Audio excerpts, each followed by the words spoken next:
je dis ça, je sais qu'il est très dangereux de dire des choses de ce genre. Dangereux, c'est pas dangereux au sens dangereux, il faut faire attention, parce qu'on peut comprendre tout à fait autre chose. Tout à fait autre chose que ce que je veux dire. Enfin, c'est-à-dire de ce qui est la vérité.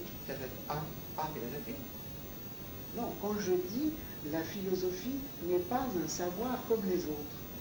Ну да. И когда я говорю, что философия это не такое знание, как другие знания, то moi,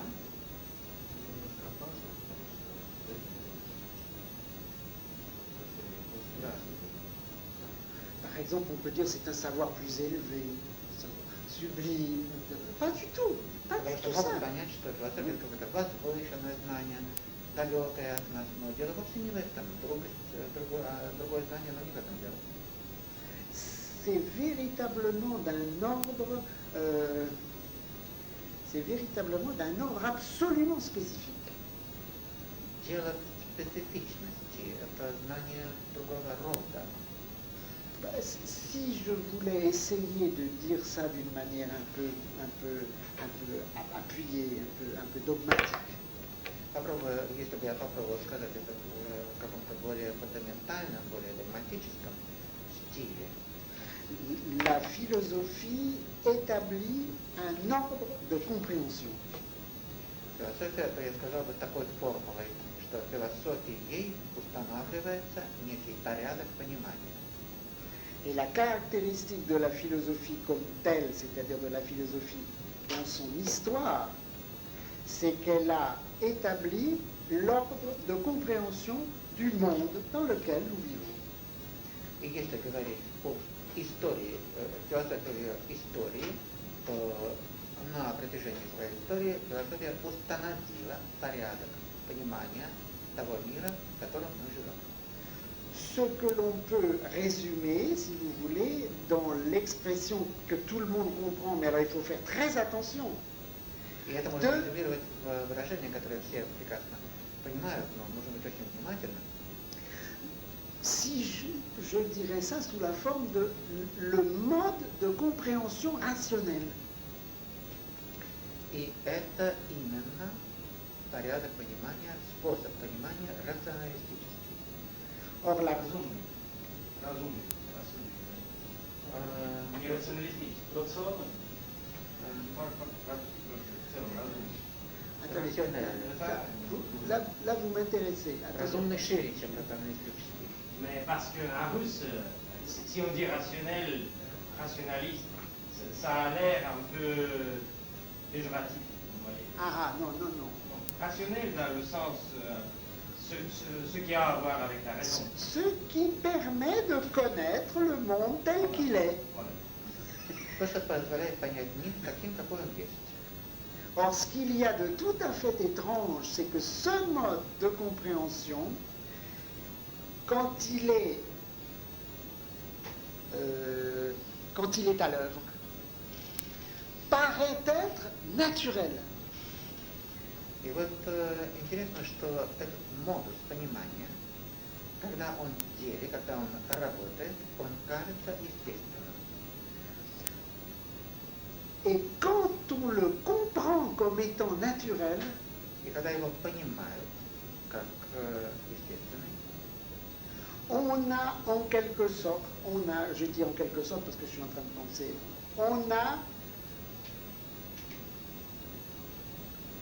on a cessé de voir le lien de ce mode de compréhension avec la philosophie. И в таком случае мы теряем связь этого модуса понимания разумного, я все-таки настаиваю, рационального, церебрального, теряем связь этого модуса понимания с философией. Alors là, je vais dire quelque chose dont je ne suis absolument pas, je ne suis pas du tout,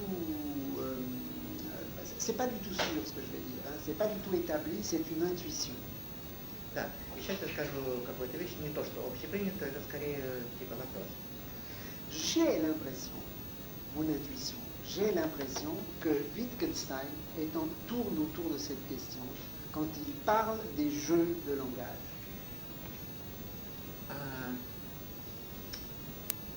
Je ne vous ai pas compris. J'ai l'impression que Wittgenstein tourne autour de ce que je viens de dire, à savoir le mode de compréhension philosophique, qui est le mode d'entente rationnelle du monde, de telle manière que quand vous appliquez ce mode de compréhension, vous arrivez à des résultats instantanés formidables. Vous pouvez faire de l'électricité, vous pouvez nous voler, c'est la magie pure. C'est pas du tout de la magie. Quand vous appliquez la pensée philosophique rationnelle, il est coextensif de cette application de perdre le souvenir que c'est philosophique et non naturel.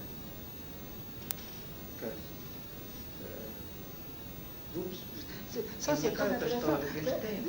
Il faut que vous expliquiez ça si vous posez des questions, parce que, vous voyez, c'est difficile. Так, maintenant, on va dire le commencement de cette idée. Вот сказано было что-то не то, что общепринятая мысль, а это скорее вот такое высказывание такого рода, что на Западе кажется, что работа Wittgensteina, что Wittgenstein занят как раз вот попыткой осмыслить, что происходит, когда предложенное рациональное понимание мира, compréhension rationnelle du monde,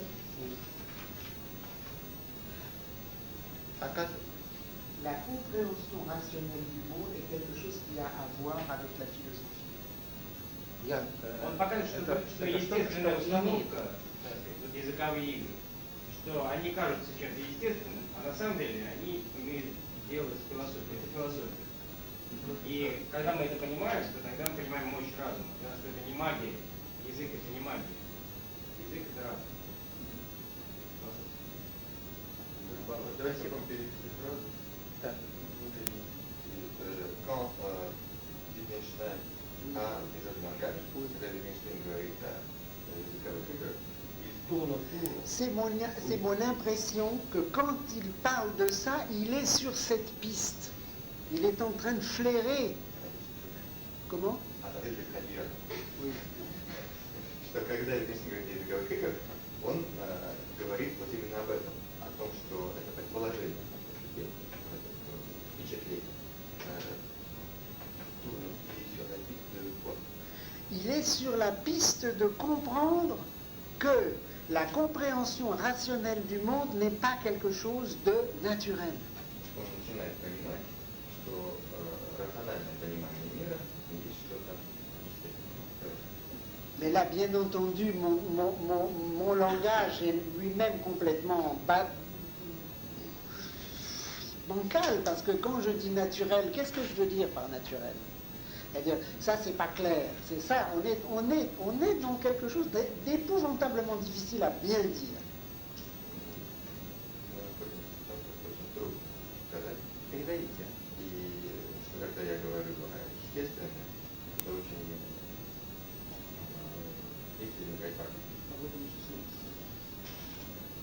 Parce que ce qui est quand même fabuleux, c'est que aussi bien Platon que Kant disent que la philosophie appartient à la nature de l'homme. Потому что вся философия Канта говорит, что философия природы человека. Да. И это тем более странно, что и Платон, и Кант одинаково говорят, что философия принадлежит к натуре человека, к естеству человеческому. Alors, vous voyez que avec l'idée de nature, si on ne se... Alors, non, c'est beaucoup plus simple. Comment arriver... Нет, сейчас попробуем сказать это проще. Comment arriver à clarifier le sens, plus exactement l'acception dans laquelle on entend nature, histoire, etc. Tous ces concepts qui sont des concepts philosophiques. Каким образом подойти к прояснению понятия истории, природы, натуры. Все это концепции философские.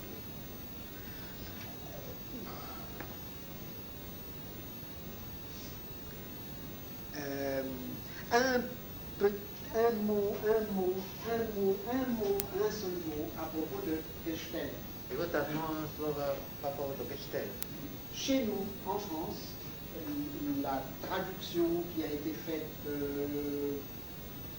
dans les années 60, qui a été faite par le premier qui a traduit un texte pour se trouver dans Gestell, c'est une traduction très intelligente. Non. В 60-е годы был предложен французский перевод этого слова. C'est une très bonne traduction. Это хороший перевод, очень умный, нет, лучше сказать, C'est хороший une bonne traduction dans la mesure où il a trouvé un mot qui est le mot arraisonnement. Est-ce qu'il y a deux M ou un seul? Un seul, hein? Oui, oui, oui. Donc c'est pas un mot que j'aime beaucoup. C'est une très bonne traduction parce que dans arraisonnement, il y a le mot raison. Et arraisonnement est un mot très offensif, au fond, c'est un mot policier. Это хороший перевод, корни его разум, и это задевающий перевод.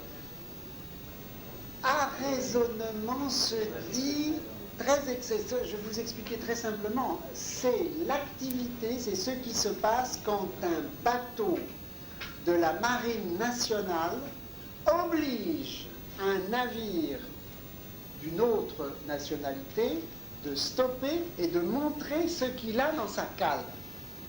Vous avez compris? Это технический термин, который означает, что военное судно вынуждает какое-то другое судно остановиться и показать какой товар приводит, да? Да.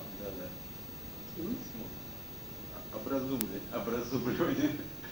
Да, raisonnement. Ага, буквально это образумить, но по-русски образумить. Mais образумить n'a pas du tout ce sens technique, militaire que vous avez mentionné. Mais qu'est-ce qu'il a comme sens, образумить? Образумить.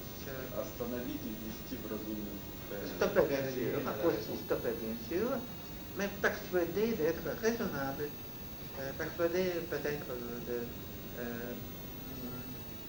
cesser de faire des choses contre la loi. Oui, j'entends. En français, on dit ramener à la raison. Quand on dit d'un enfant, qui commence à devenir fou, on le ramène à la raison. Ramener à la raison. Ramener à la raison. Привести в разум. Mais c'est proche à raisonnement. Pas du tout. Pas du tout. À raisonnement, ça... Non. Ramener à la raison, c'est une activité beaucoup plus large. À raisonnement, c'est très... C'est comment dire? C'est extraordinairement... Это не то же самое, что привести к разуму, это исключительно... C'est vraiment limité maritime. On ne peut pas arraisonner un camion. Это ограничено только вот морским употреблением. Ну, по-русски в этом случае говорят произвести инспекцию. Да, но там будет уже другой корень. En ressenti, quelque chose comme inspection. Comment? Quelque chose comme inspecter l'œuvre navire. Non, à raisonner, c'est... Pourquoi est-ce qu'il dirait ça? À raisonner un navire, c'est véritablement un cérémonial. C'est-à-dire on fait stopper, alors il doit s'arrêter, à ce moment-là les officiers montent sur le truc en disant nous voulons le livre de bord et maintenant vous allez nous faire visiter, etc. Et tout ça signifie ça. Зайти на него, потребовать правительный журнал и проверить правительному журналу курс и так далее. Oui, voilà, c'est ça. Le mot, c'est une procédure juridique. Да, это C'est une юридическая procédure. процедура. C'est-à-dire ça se fait dans des règles. Это On делается n'a pas le как droit d'arraisonner un navire au-delà d'une certaine... À moins qu'il y ait des soupçons épouvantables, mais dans les eaux territoriales, aucun problème. On arraisonne comme on veut. En dehors, il faut avoir des... C'est comme l'ONU. И эта процедура применяется в прибрежных водах очень просто и часто. В международных водах редко. Для этого нужно иметь какие-то очень серьезные подозрения на преступление. Alors, il est clair que quand on traduit à propos de la technique et de son Wesen, on traduit Gestell par arraisonnement, ça a du sens en français. On comprend quelque chose. Да, и вот так вот перевести, это хороший перевод, перевести Гештель через арraisonnement, начинаешь понимать что-то, начинает проясняться. Mais on ne comprend pas du tout ce que dit le mot allemand. Но тем не менее, несмотря на эту встряску, которую дает этот перевод, он ничего не говорит о том, что сказано, что заложено в немецком слове.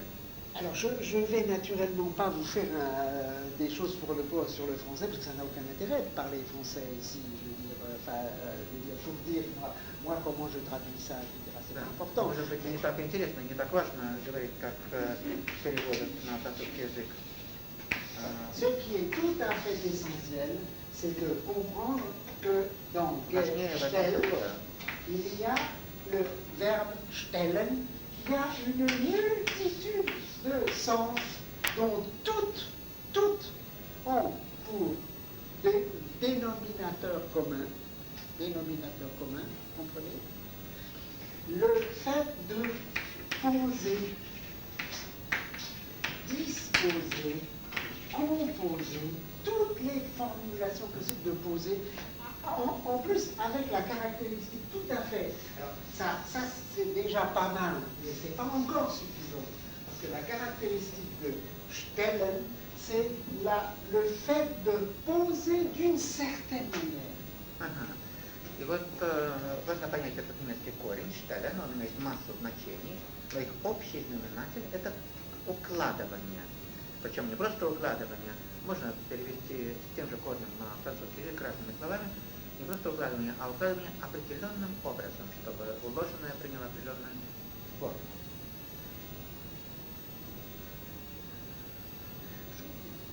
Est-ce que demander si c'est suffisant, c'est-à-dire si on... Parce que on peut évidemment développer ça, vous imaginez, on peut développer ça dans dessin. Об этом слове штелен может быть много. Что, и как ваше впечатление? Достаточно прояснено или...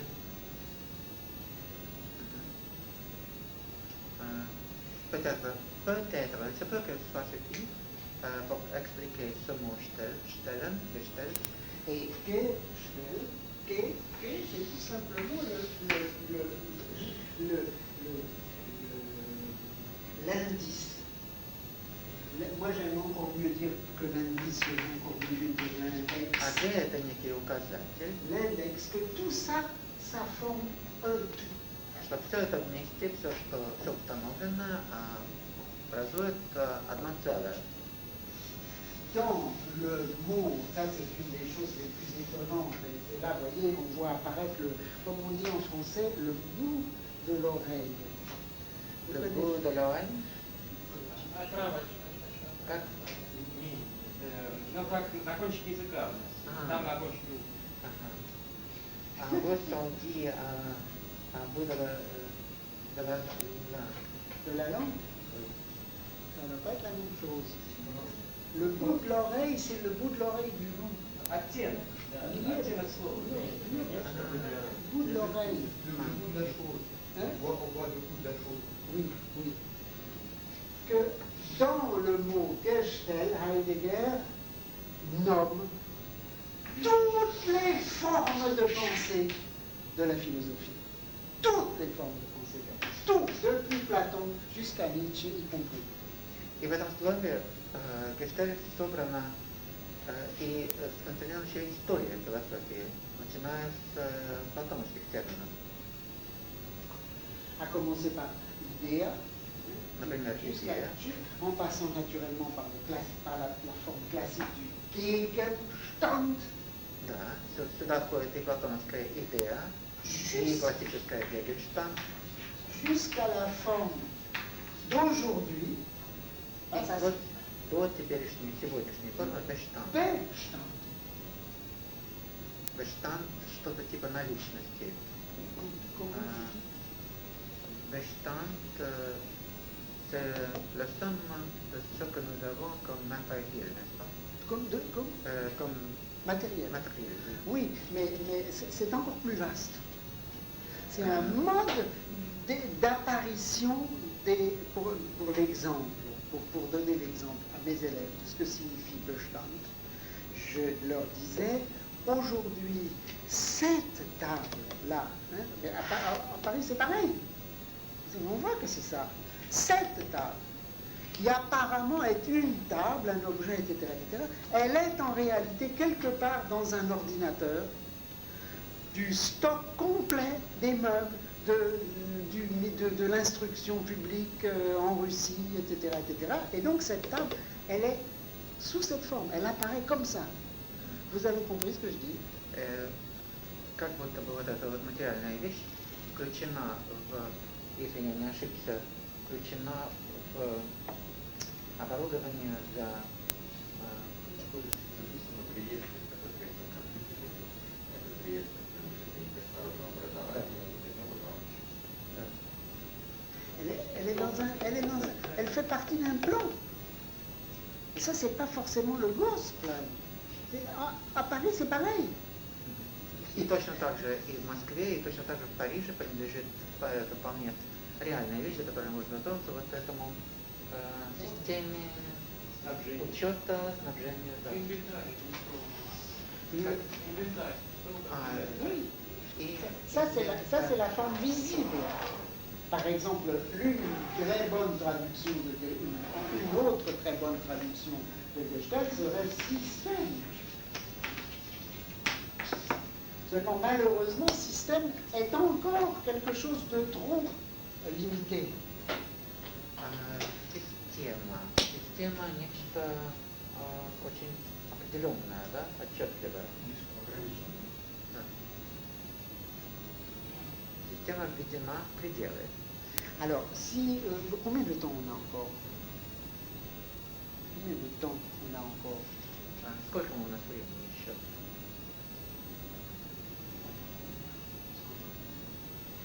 Сколько? Certains disent qu'il y a encore beaucoup de temps. Ah, bon, alors s'il y a encore beaucoup de temps, voilà. Alors maintenant, je voudrais dire quelque chose à propos, justement, toujours à propos. Qu'est-ce qui s'est passé entre 46 et 82 chez Jean Beaufrère quand il écrit ses carnets? Да, и что же все-таки произошло вот при таком подходе к миру? Что произошло с этими дневниками, да? 36 лет от написания. C'est qu'il s'est de plus en plus clairement rendu compte que Heidegger avait, ça c'est une des choses les plus paradoxales qui soit, Heidegger a, par rapport à la philosophie, une situation qui est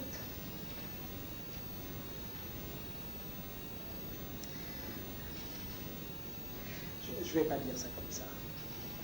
Je vais le dire. Вот шло такое прояснение, что Хайдеггер по отношению к философии это что-то такое, нет, но лучше сказать иначе. Je vais le dire d'une toute autre manière, mais c'est peut-être plus simple. Et ça va relier ce que je dis avec ce qu'on disait, enfin ce qu'on a entrevu vendredi dernier. И свяжу то, что я сейчас скажу, с тем, о чем мы говорили в прошлую пятницу.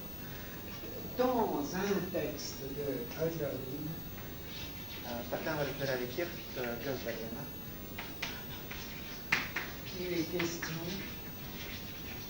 de ce que Hölderlin appelle höhere Aufklärung. Выражение Гёдерлина «höhere Aufklärung», высшее просвещение. Aufklärung — это просвещение. Disons pour comprendre le mot de manière la plus ouverte possible, que Aufklärung, c'est le mode de pensée rationnel. Aufklärung — это и есть способ разумной мысли, скорее все-таки рациональной. Hölderlin écrit, il y a une occurrence, c'est le Hapax, il n'y a que là les questions de höhere Aufklärung. C'est dans un texte. Одно место, где он пользуется этим выражением höhere Aufklärung. C'est dans un texte qui a été publié pour la première fois au début du XXe siècle sous le titre tout à fait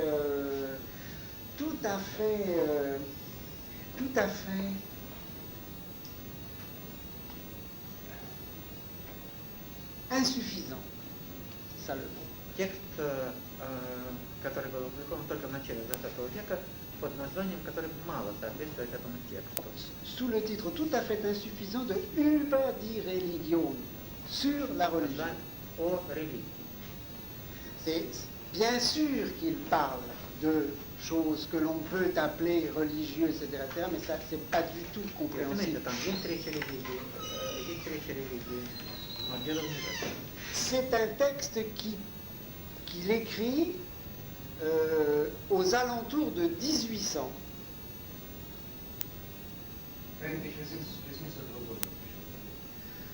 C'est-à-dire dans la décennie qui suit le commencement de la Révolution française.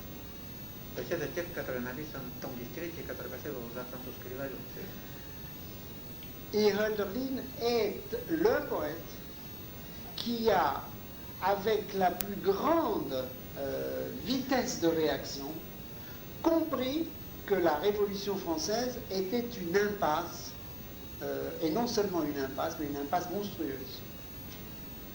И с поэтической интуицией Гёдерлин рано почувствовал, что французская революция — это impasse, тупик, да? И причем да, тупик, причем тупик ужасный. Тупик cul-de-sac. Impasse. Oui. Est-ce que je peux demander, s'il vous plaît, comment vous pouvez appuyer cette thèse que Hölderlin a pensé que la Révolution française était un impasse monstrueuse, il était systématiquement un radical politique en Allemagne, un jacobin, il était mis en prison pour ça, et les textes sont les analyses balancées et très intelligents, mais toujours très sympathiques vers la Révolution. Enfin, l'erreur peut-être, l'erreur régicide, d'accord. Vous savez ce que disait... На эту тему существует полемика, литература, и вопрос широко обсуждается. От Гёдерлина известно, что он был политически слева, и в начале XIX века ему угрожал судебный процесс, и с этим связано его безумие, потому что сначала была симуляция, чтобы избежать осуждения за радикально левые взгляды. Другое дело, что, конечно, там было... Да, я спросил, значит,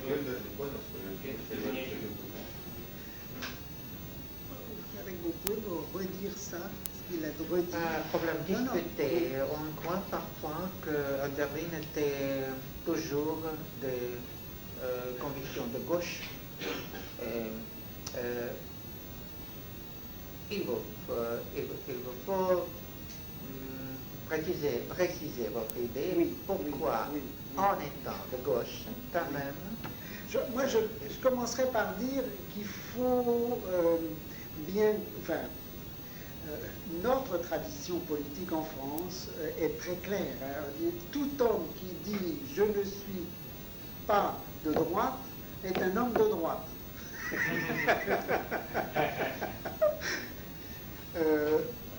À propos de... soyons sérieux, à propos de Hölderlin, je crois je crois qu'on se met à emprunter des sabots qui ne permettent plus de marcher quand on parle de Hölderlin et de gauche, ou n'est plus de gauche, ou est encore de gauche, etc., etc. Il est révolutionnaire. Bon.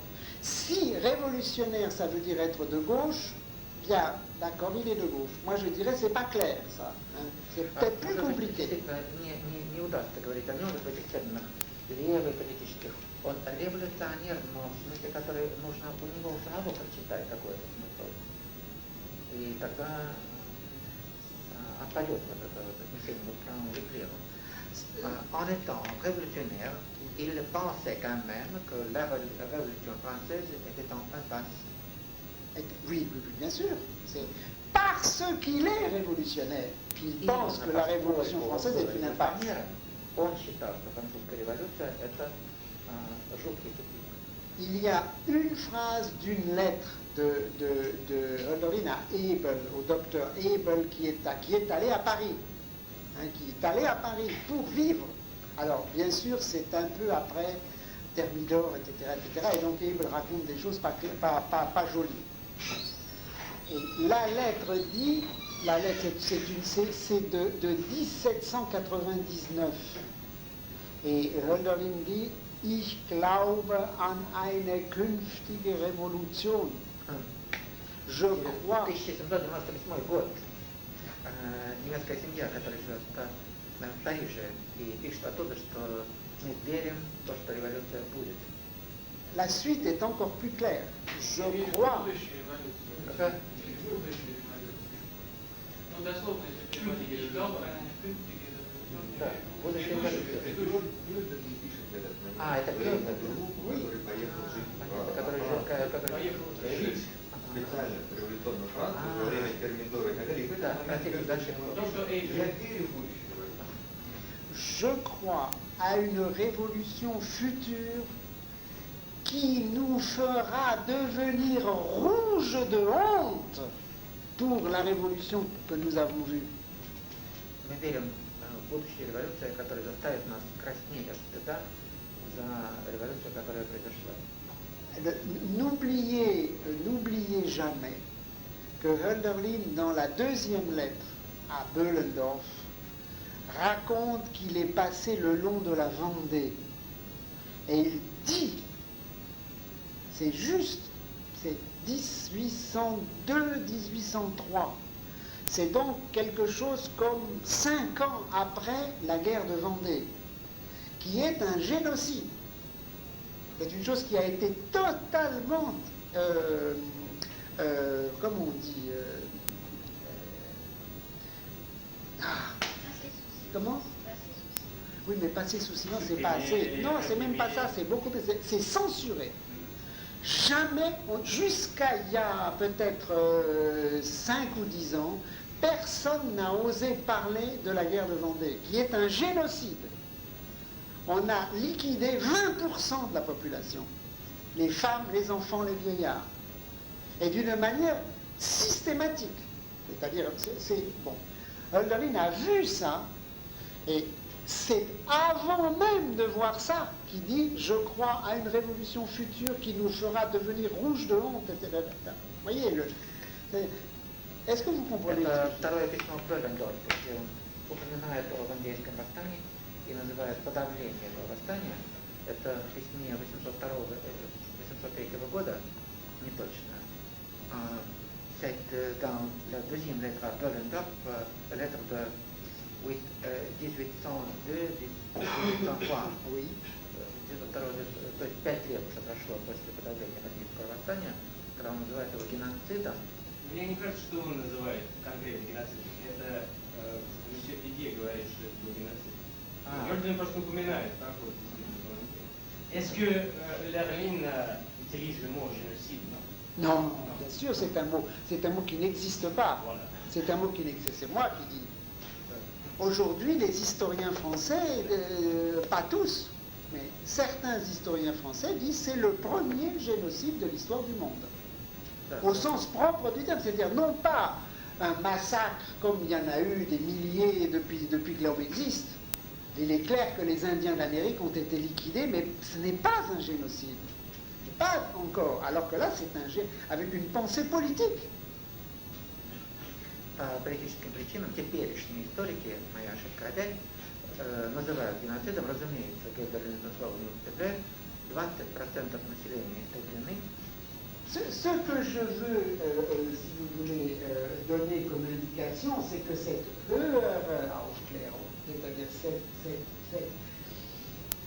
ça n'est pas l'abandon de l'Aufklärung, c'est une Aufklärung qui va jusqu'au bout des possibilités de l'Aufklärung, et qui de ce fait est ce que je dis, alors ça c'est un peu maintenant à toute vitesse, etc. И вот Aufklärung – это не отказ от просвещения.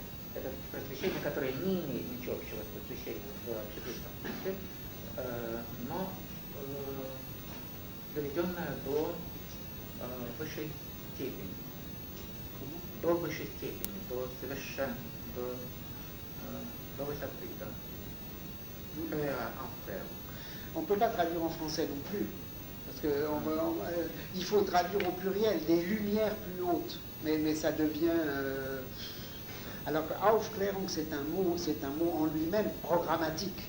Aufklären, c'est non seulement éclairer, mais éclairer en élevant. Et là, alors moi, ce que... На французский тоже, перевод на французский тоже проблемы, потому что по французскому это множественное число люмьер, Aufklärung. Тоже проблемы с переводом и с пониманием, но само слово немецкое ясное, Aufklärung, прояснение, ведущее ввысь, поднимающее. Ce que je voudrais donner comme indication, c'est que toute la pensée de Heidegger est une pensée qui va non seulement dans le sens, mais qui est une Aufklärung. И мысль Хайдеггера, что я хочу сказать, не просто идет к этому гёльдеровскому высшему просвещению, но эта мысль и есть высшее просвещение. Si la philosophie telle qu'elle existe, telle que nous pouvons la lire, est le document de mise au point de la compréhension du monde tel qu'il est, Если философия – это как бы квинтэссенция понимания мира, как он есть, la tentative de Heidegger est la tentative d'une mise au point, d'une compréhension qui rend possible la compréhension de la compréhension. То если философия такая, как вот было сказано, то работа Хайдеггера – это попытка сделать, поправьте меня, невозможным, faire impossible,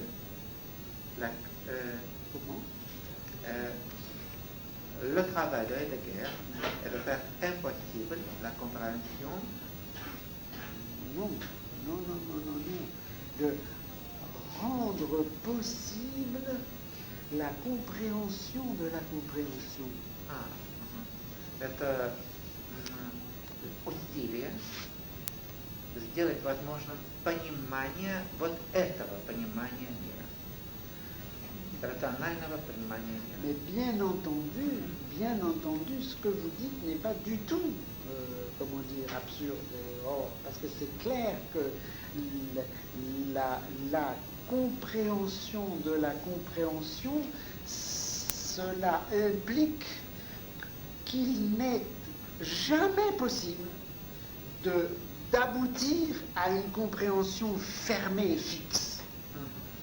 И вот если задача ставится так, понимание понимания, то совершенно ясно, что в ходе этой работы мы никогда не придем к фиксированному, к окончательному, жесткому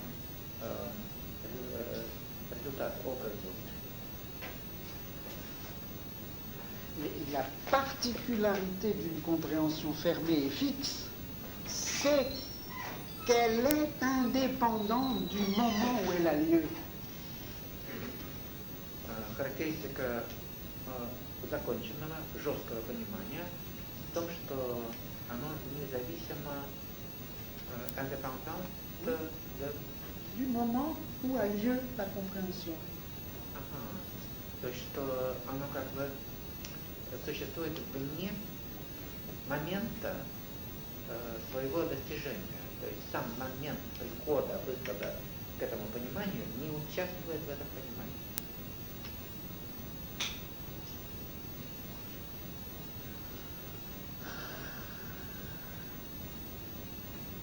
Maintenant, je crois que j'ai compris votre idée. Oui.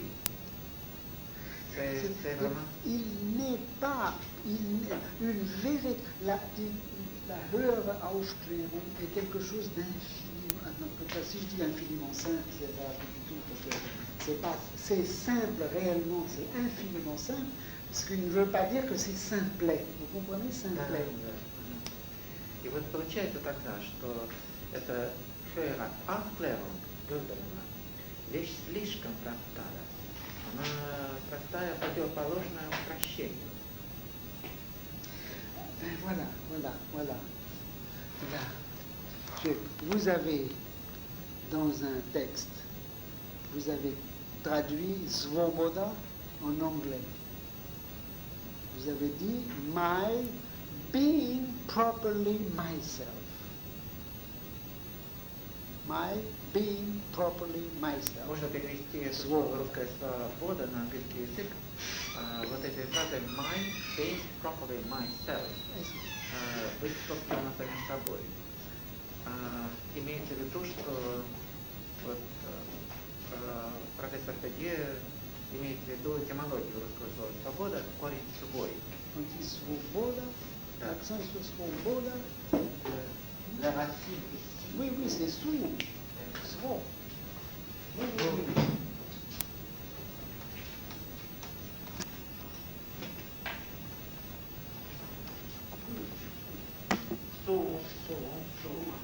Вторая часть — это возможное слово